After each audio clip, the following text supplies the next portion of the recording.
Well, thank you for joining the Catholic Gen Xer inaugural podcast. With us is Father Peter, who is a Roman Catholic priest. Tom, our attorney extraordinaire. Who claims to be a lawyer. That's right. Well, a few more payments and eventually we'll get the certificate in the mail. I'll find my bar card. And I'm John, the clinical psychologist. We're all Catholic men, and we're excited to be with you today. Partly what we think that hopefully should be interesting is kind of the special view that we have being Gen Xers. So what does a Gen Xer mean to you guys? What do we have to offer our listeners? I'm sorry, I distracted Tom because I was pointing out that his Knights of Columbus card is expired and therefore not a valid form of ID. I thought he was trying to show proof of his bar. I was, but instead I came across my Knights of Columbus card.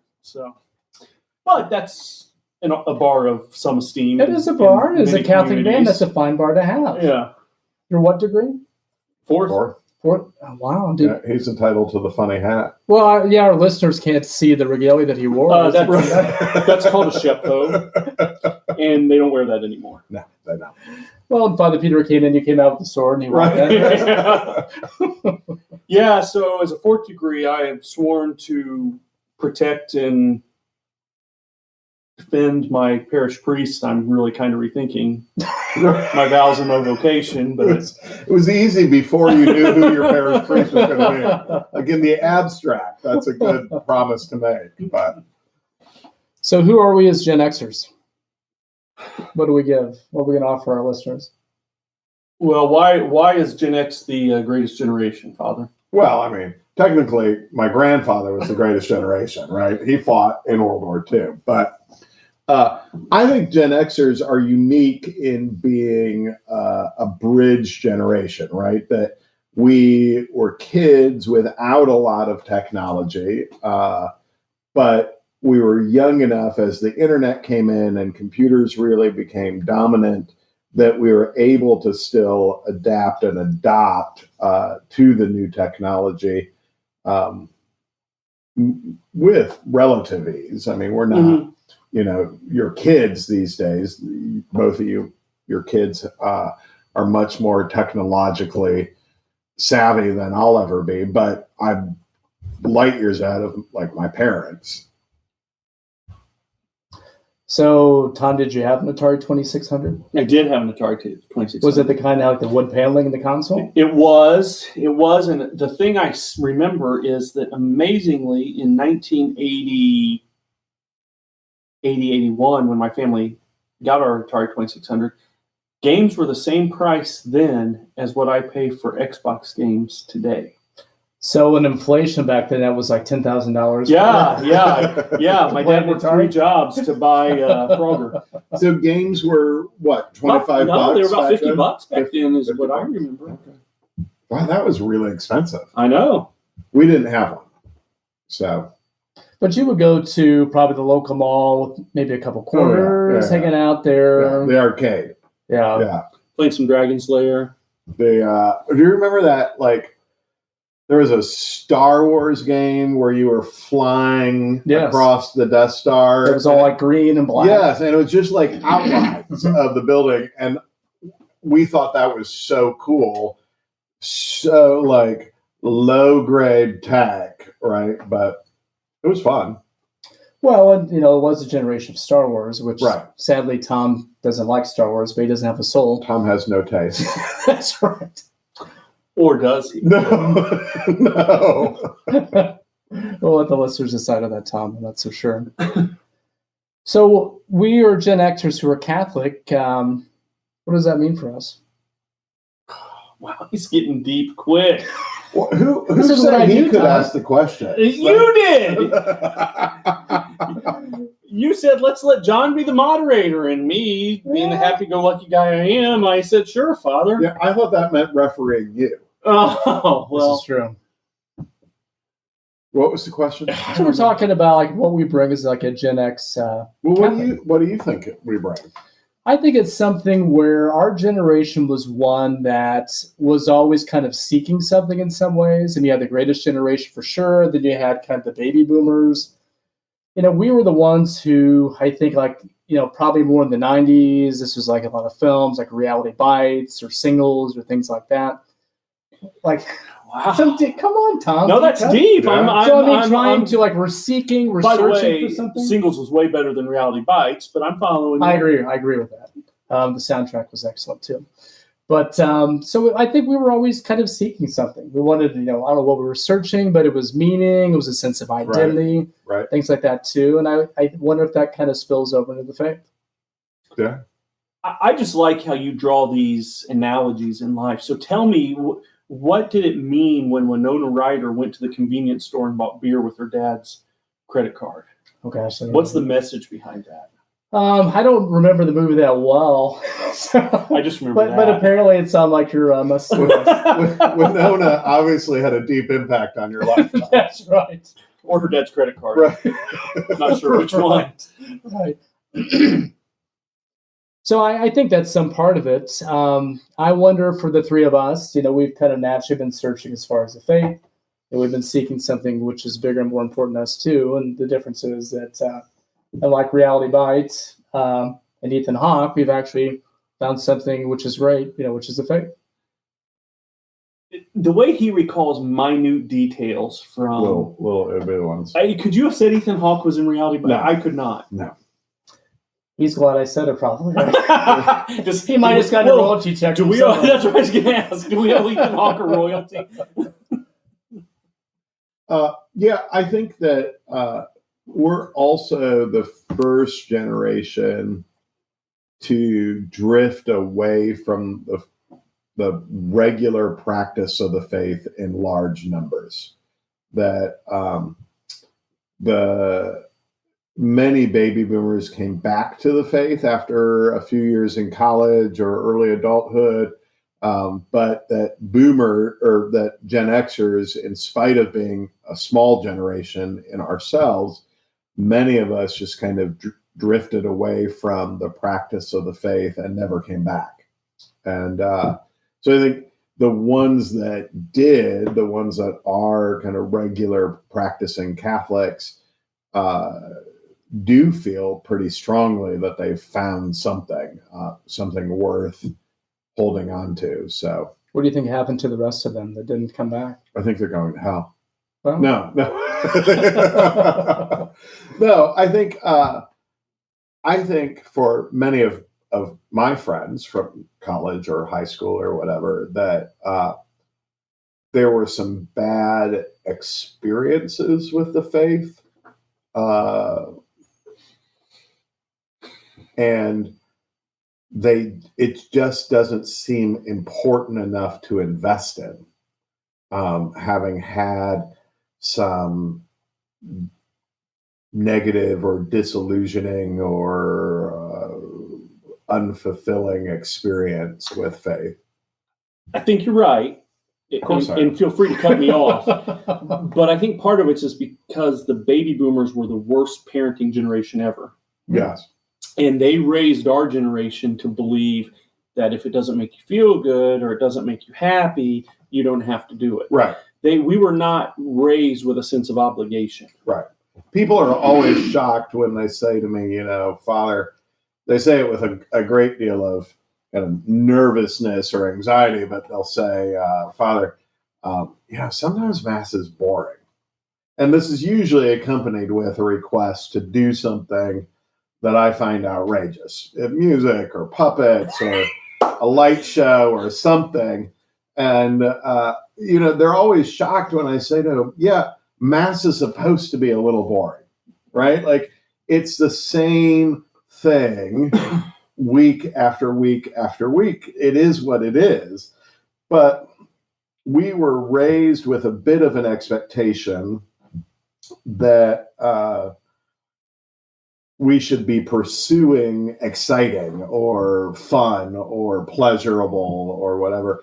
I think the other thing, though, Tom, too, is we are a generation that, we're always being mocked. When people remember us, we get mocked for being cynical, right?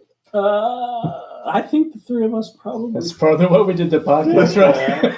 I mean, I'm not saying it's wrong. John and I do refer to ourselves as Waldorf and Statler, which you really only get if you're of our generation. For our listeners, that's the two old men in the balcony on the Muppet Show.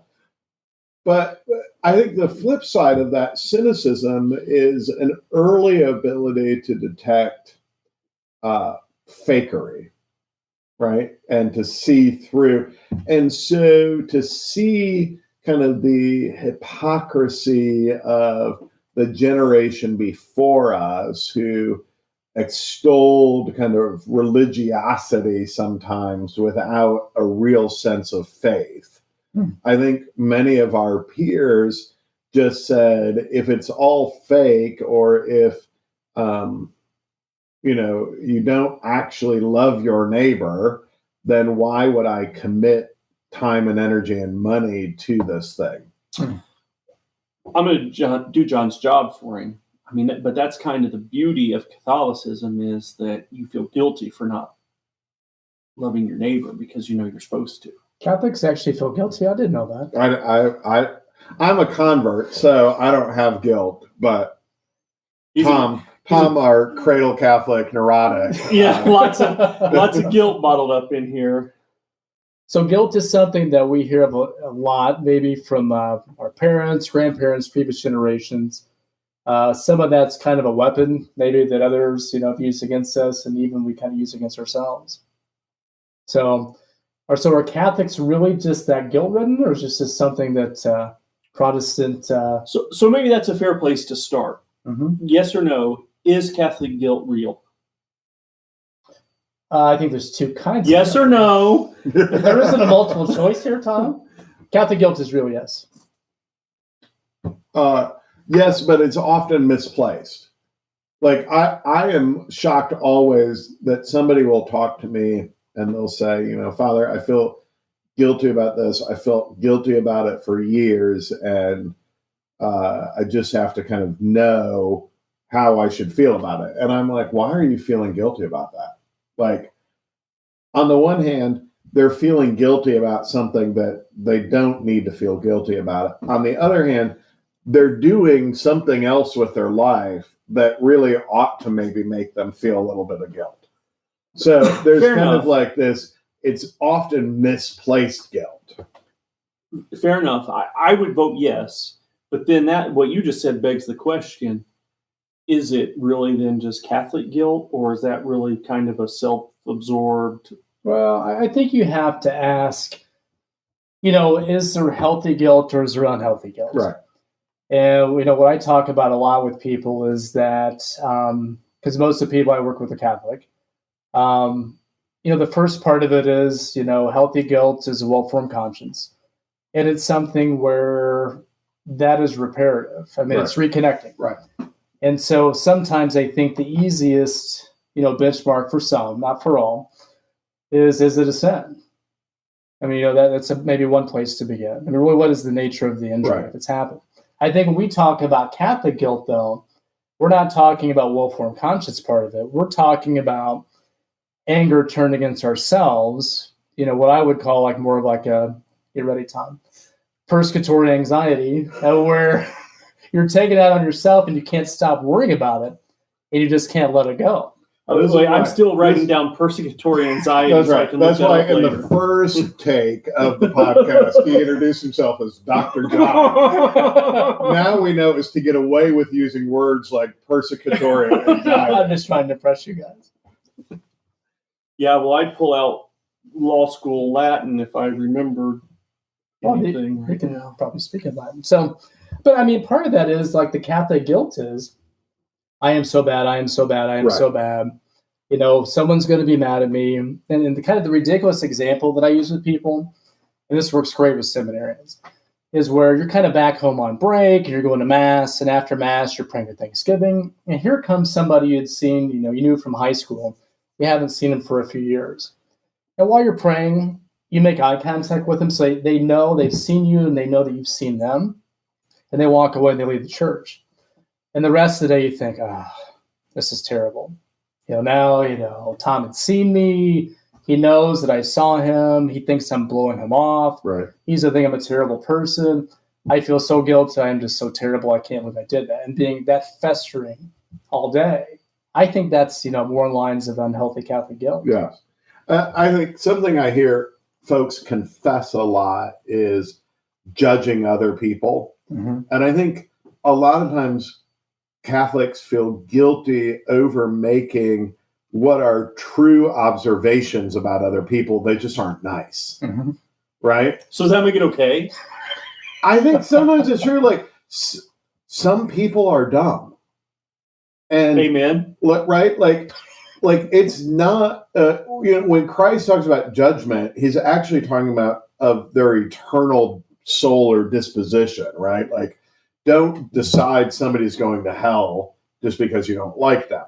But it's not a sin to acknowledge the truth that somebody is just not as blessed with whatever gifts as you are, right? And some people are just annoying. So I think it's also not a sin to just be like, they're really annoying. Feel better.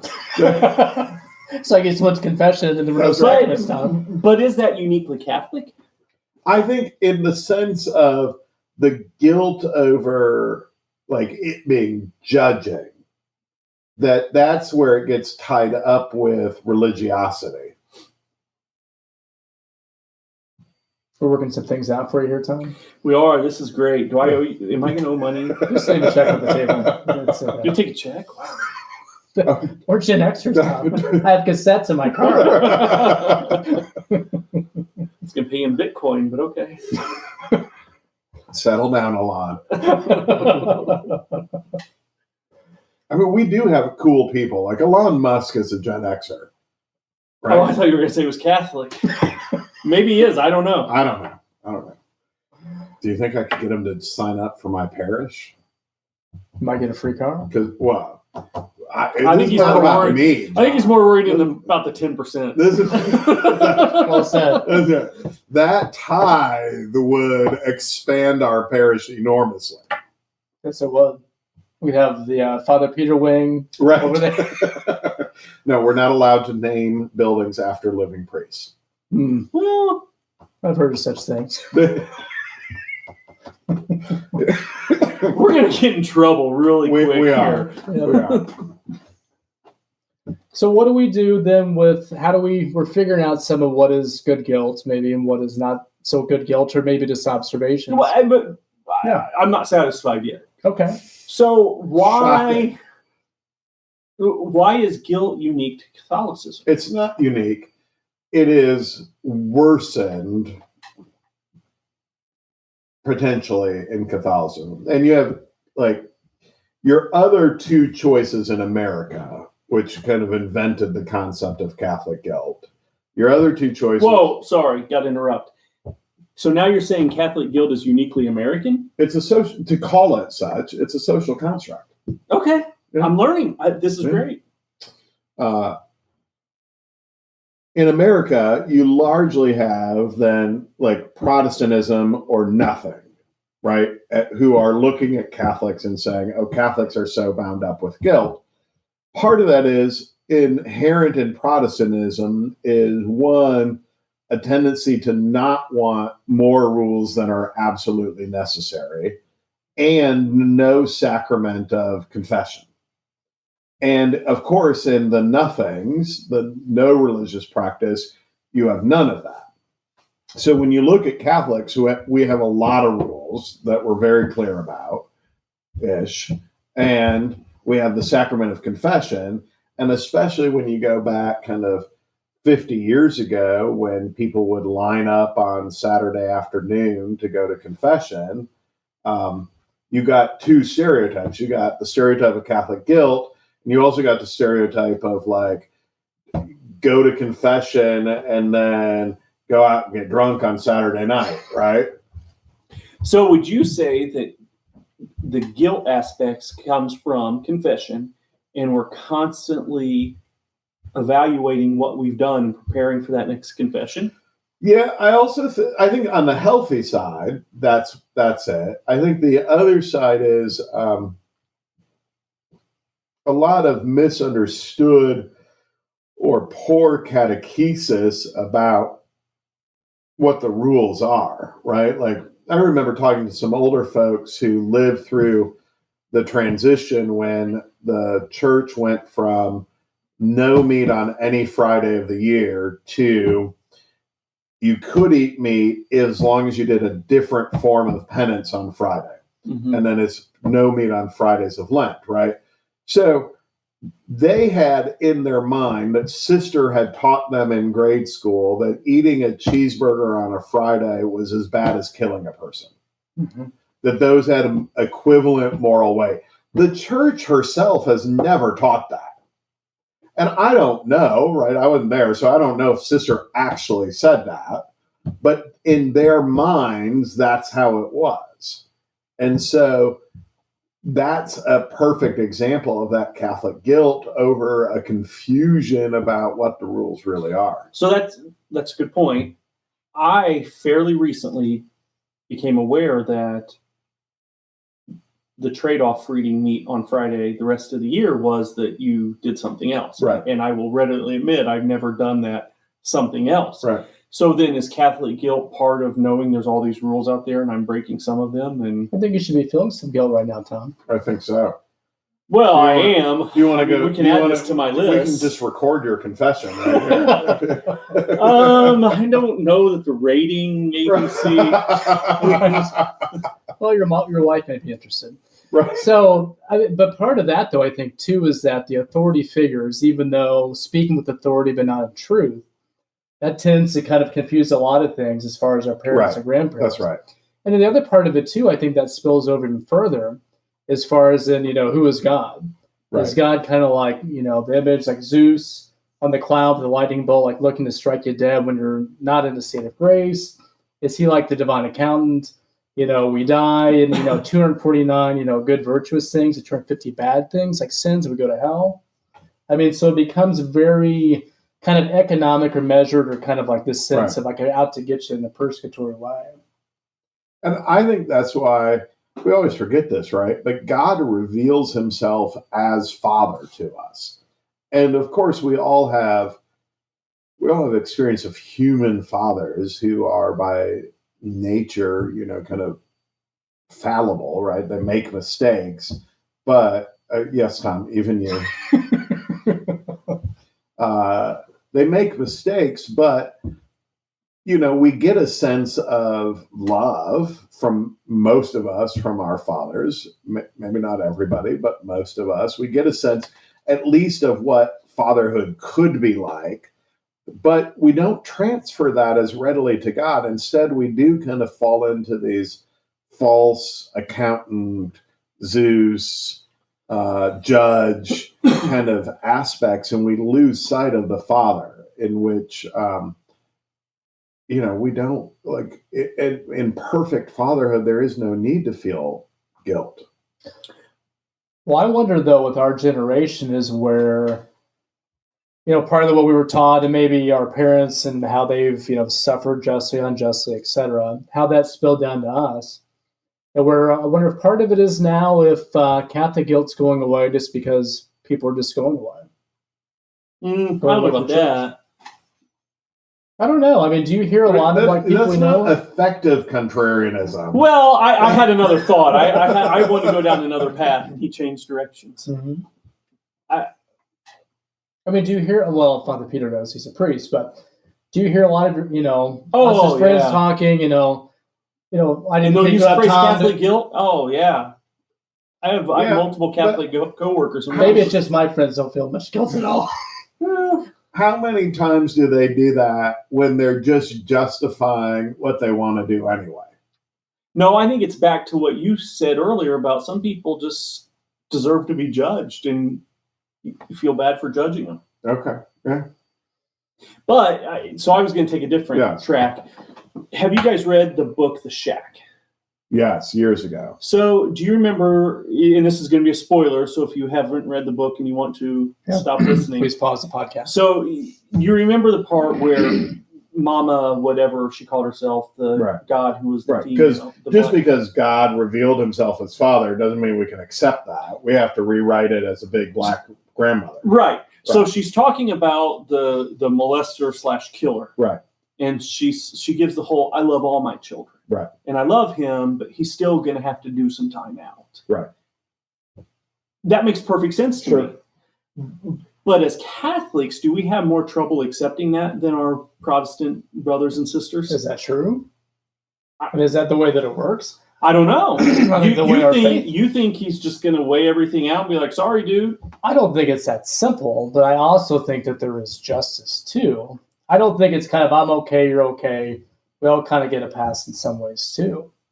I think it depends on, you can't paint all of Protestantism with one brush, right? But I think there are many Protestant traditions that believe in kind of an endurance of salvation that's relatively easy. You make a decision, you do your best, and kind of no matter what happens, you're good.